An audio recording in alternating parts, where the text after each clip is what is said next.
Halo teman-teman, kita ketemu lagi di sini udah ada si Frigo dan terakhir kali bahas soal Frigo tuh kalau nggak salah soal lampu LED depannya yang di-upgrade ya gitu. Selebihnya sih standar. Cuman sekarang kok dilihat-lihat kalipernya agak-agak beda ya. Nah, kalau misalnya teman-teman penasaran ini pakai kaliper apa, feelingnya gimana, pemasangannya gimana dan lain-lainnya gimana, tonton terus ya teman-teman.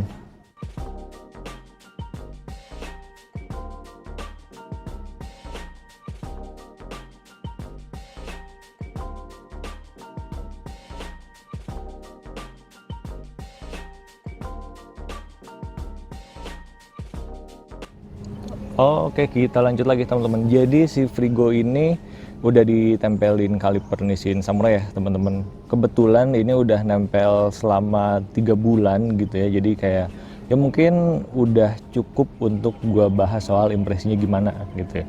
Nah, pertama kita akan bahas soal kemasannya kali ya. Jadi ketika teman-teman beli Nissin Samurai yang asli, itu di dalam kemasannya tuh teman-teman akan dapat yang pertama manual book, yang kedua stiker.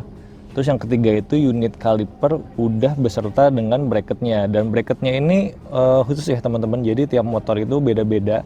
Dan untuk yang Frigo sendiri ini udah ada bracketnya nih, jadi kalau misalnya teman-teman lihat di sini kan ada, kalau misalnya keintip ya, di sini ada Samurai, Semco, nah di belakang sini itu ada tulisan Frigo 235 atau 230 gitu ya, itu sesuai dengan si diameter cakramnya gitu. Dan si Nissin Samurai ini dia made in Indonesia ya teman-teman, dia dibuat sama Cemco. Nah terus untuk pemasangannya sendiri, si Nissin Samurai ini juga udah PNP ya teman-teman, karena tadi kan bracketnya udah nyesuaiin sama motornya masing-masing. Jadi kalau misalnya teman-teman punya Frigo, ya udah beli yang khusus buat Frigo, termasuk bracketnya. Kalau misalnya Fiction ada buat Fiction, R15 ada buat R15 gitu. Jadi menyesuaikan dengan motor teman-teman, pemasangannya PNP gitu.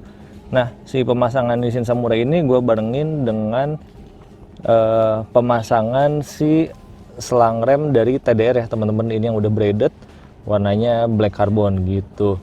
Untuk minyak rem gue pakai DOT 3 dari Yamaluk. Nah, cuman mas remnya di sini nih. Nah, ini gue masih pakai yang standar gitu. Nah, iya, oke. Mas remnya masih standar bang, itu melanggar aturan untuk upgrade pengereman gitu kan, karena harusnya kalau upgrade pengereman secara aturan itu tuh yang pertama adalah selang rem diganti ke braided, terus yang kedua mas rem, terus yang ketiga baru kaliper. Nah ini nanti akan gua coba jelasin ya teman-teman, tapi sekarang kita akan bahas soal si kalipernya dulu gitu.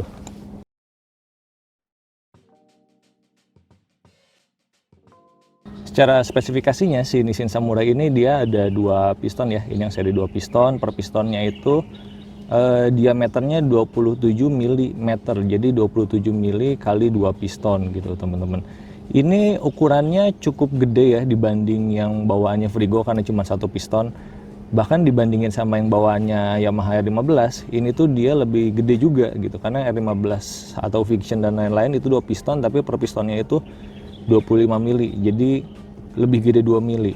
Bahkan kalau diinget-inget ya, ini 27 mili itu seukuran sama punyanya Yamaha R25 gitu teman-teman. Sama-sama 27 mili untuk diameter per pistonnya gitu. Jadi ini udah cukup lumayan gede ya. Nah terus untuk finishingnya juga ini rapih banget ya teman-teman. Tipikal Nissin Kemco emang dia rapih nih, cuttingan-cuttingan di sini itu dia rapih. Tuh dia nggak ada cat yang melebarnya. Terus dia finishingnya tuh dia agak kayak semacam kulit jeruk gitu ya gitu. Jadi ini gue pilih warna hitam. Kenapa pilih warna hitam? Karena biar secara tampilan dia tetap low profile gitu ya. Asalnya sih mau pilih yang warna titanium karena kan cakep banget gitu. Cuman kayaknya kalau warna titanium disandingin sama warna Frigo bawaannya udah abu-abu, jadinya kayak sewarna sama si body ya kurang cakep aja sih menurut gue. Jadi kayak ya udahlah, jadi tampilannya sekarang untuk si Frigo ini lebih ke low profile aja, minimalis aja. Dari jauh sih ya udah standar aja, dari deket tuh baru kelihatan Nissin Samurai-nya gitu. Terus untuk kampas remnya ini masih pakai yang bawaan dari si Nissin Samurai-nya ya teman-teman, yang si platnya warna emas. Nah itu kalau nggak salah sih masih organik, belum sinter gitu, tapi itu juga udah oke banget sih. Ini masih awet dan gigitnya juga lumayan gitu. Jadi gini lah teman-teman, kalau Nissin Samurai nempel di Yamaha Frigo ya, disandingin sama si selang rem braided TDR. Kalau menurut gua sih looksnya cakep, simple, minimalis, tapi tetap keren. Kalau menurut teman-teman gimana? Tulis di kolom komentar ya. Abis ini kita sekarang bahas soal impresi penggunaannya kali ya.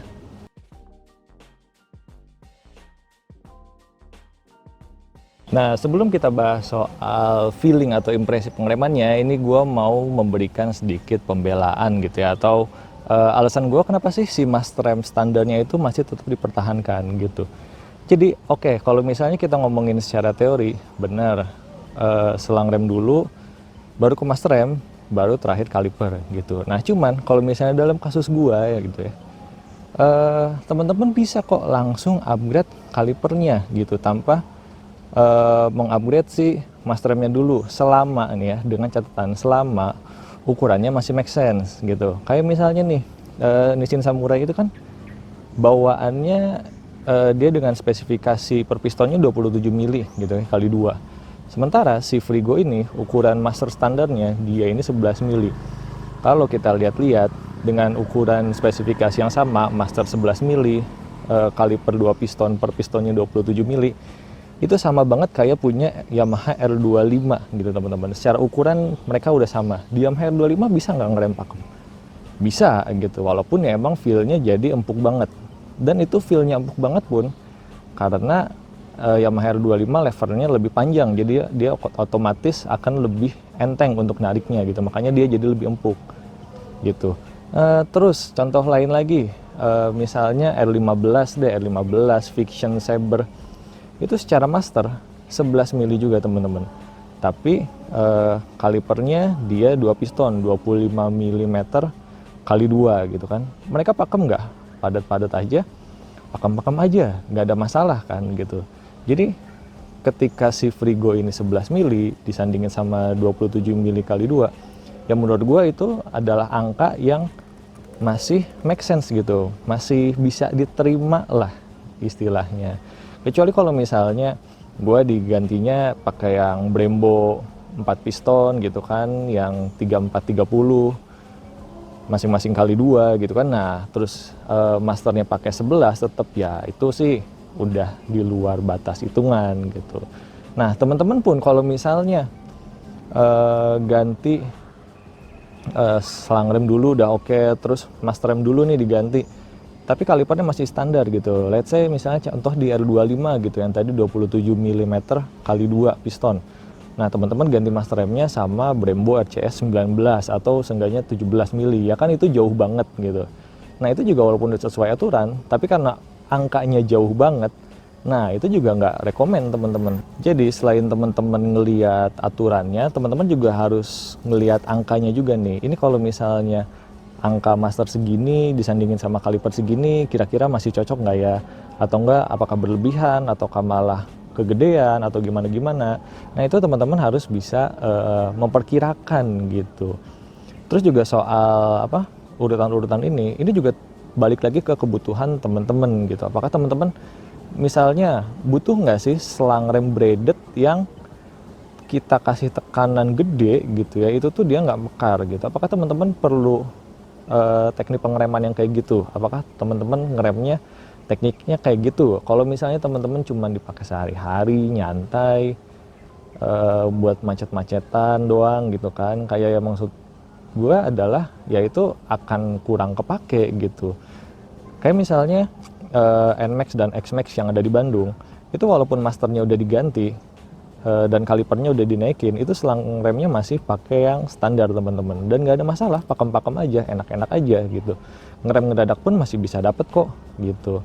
Nah beda case-nya kalau misalnya kebutuhannya kayak misalnya kayak si Esther tuh, yang benar-benar sesuai urutan, mulai dari selang remnya dulu diganti braided, terus ke master rem digedein, terus kaliper digedein. Nah itu karena si Esther itu ya memang butuh performa tinggi gitu, udah mau motornya berat, performanya gede, dan gue pakai itu untuk misalnya ya buat track day atau enggak touring yang temen-temennya pada bawa motornya kenceng-kenceng gitu ya. Emang gue butuh performa pengereman yang bagus gitu loh. Tapi sementara kalau misalnya ini Frigo, Nmax, Xmax itu kan bawanya untuk nyantai ya teman-teman. Jadi kayak dalam pikiran gue, dalam argumentasi gue, ya itu nggak perlu semuanya 3 tahap langsung di-upgrade gitu. Jadi kayak ya upgrade masternya doang langsung, atau enggak upgrade kalipernya sama selang rem doang tanpa upgrade master, ya itu masih bisa-bisa aja teman-teman.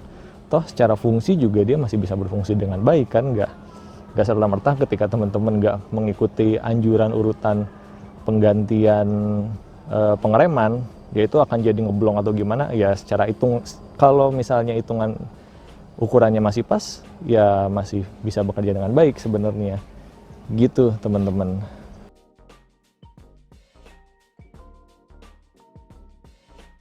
Nah, kembali lagi, gimana sih impresinya ketika Master Rem standar ini dikawinin sama si kalipernya Nissin Samurai yang 2 piston.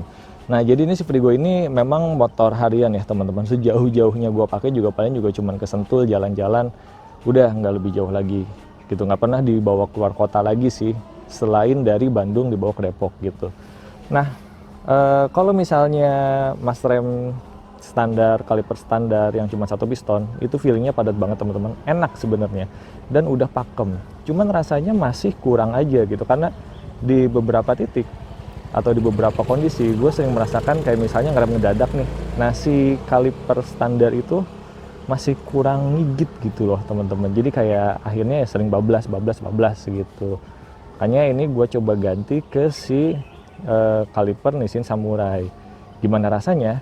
Ini empuk banget teman-teman. Jadi dalam artian empuknya tuh empuk dalam ditariknya ya. Tapi ketika misalnya nih segini, ini tuh dia udah padat teman-teman.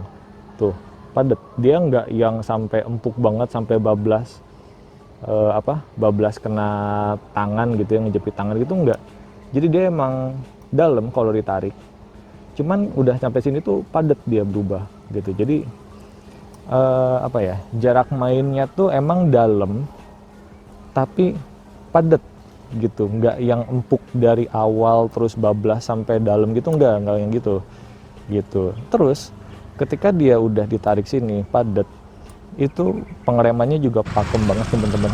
Ini asli pakem banget kalau misalnya gue buat harian, macet-macetan gitu kan, pulang kerja, berangkat main gitu. Ini tuh udah nggak capek deh pakai motor ini. Udah menariknya narik jarak mainnya masih masuk akal gitu kan, padatnya di dalam doang, itu juga dia pakem gitu. Jadi kita nggak perlu ngeluarin tenaga banyak-banyak untuk ngerem, itu udah enak banget. Dan kalau misalnya ada accident gitu kan, dalam artian yang bikin kita harus ngerem ngedadak, ya ini masih. Nah, kita lanjutin lagi ya teman-teman. Tadi kebetulan si kameranya overheat karena ya memang cuacanya lagi cerah juga sih ya, jadi emang agak-agak panas kameranya. Oke, kita lanjut lagi. Jadi kalau misalnya kita lagi ada di kondisi ngerem ngedadak gitu ya, karena satu dan lain hal, ini masih kekejar banget teman-teman, masih dapat banget gitu. Bahkan ini bisa jadi salah satu kekurangan juga gitu. Karena kalau misalnya nih, gue beberapa kali ngalamin, kurang lebih 2 kali ya, ketika ngerem ngedadak parah gitu ya, kita tarik ininya kekencengan, ini ban depan itu ngunci loh teman-teman, sampai ngunci gitu. Karena apalagi ini kan bannya ya cuman Maxxis aja gitu kan, yang nggak superior banget gitu. Jadi itu catatan penting untuk teman-teman untuk lebih hati-hati dan bisa ngontrol si permainan pengeremannya gitu. Jangan sampai remnya pakem tapi karena teman-teman nggak bisa ngontrolnya, itu malah jadi accident sendiri, kepleset ban depannya gitu. Itu yang harus diperhatiin sih teman-teman, karena emang si kaliper Nissin Samurai ini tuh emang pakem banget sih. Apalagi Frigo ini bannya Maxxis standar, badannya enteng gitu kan, jadi ya emang gampang banget untuk ngelok ban depannya gitu teman-teman. Nah, terus permasalahan lainnya adalah karena ini master rem standar ya, jadi kayak seada-adanya bawaan Frigo, kadang-kadang gue ngerasa ini kurang konsisten gitu. Jadi kayak kadang-kadang udah agak padat, kadang-kadang harus sampai segini baru padat. Jadi kayak ya masih ada masalah inkonsisten aja. Mungkin kedepannya gue akan coba ganti sama yang Nissin Samurai aksialnya 12,7 mili gitu ya, dan nanti kita akan coba bahas perbandingannya gimana gitu. Itu sampai sekarang belum gue ganti karena ya menurut gue sekarang dengan segini pun ya udah enak-enak aja gitu. Cuman ya emang mungkin pada akhirnya kita akan ganti ke 12,7 mili gitu teman-teman.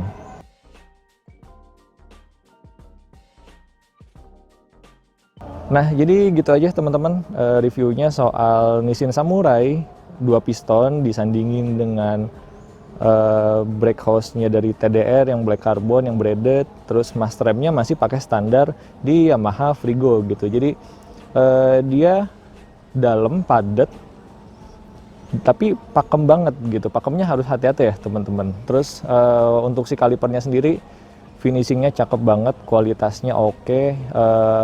Si bracketnya tuh dia emang kuat banget materialnya dan juga presisi teman-teman. Jadi kalau misalnya kita lihat ke si penggunaan gesekan cakramnya itu beneran presisi, nggak ada masalah sama sekali di situ gitu. Jadi dengan harga 800 ribuan terus juga selang remnya ya sekarang sekitar 100 ribu kali ya, itu sih menurut gua udah worth it banget ya. Di bawah sejuta teman-teman udah bisa upgrade pengereman Yamaha Frigo dengan kualitas yang pasti dan hasil yang pakem banget gitu. Menurut gue sih ini worth it ya. Nah, kalau misalnya teman-teman ada yang mau ditanyain lagi soal si kaliper Nissin Samurai ini, langsung aja tulis di kolom komentar dan nanti kita akan ketemu di video-video selanjutnya. Thank you teman-teman.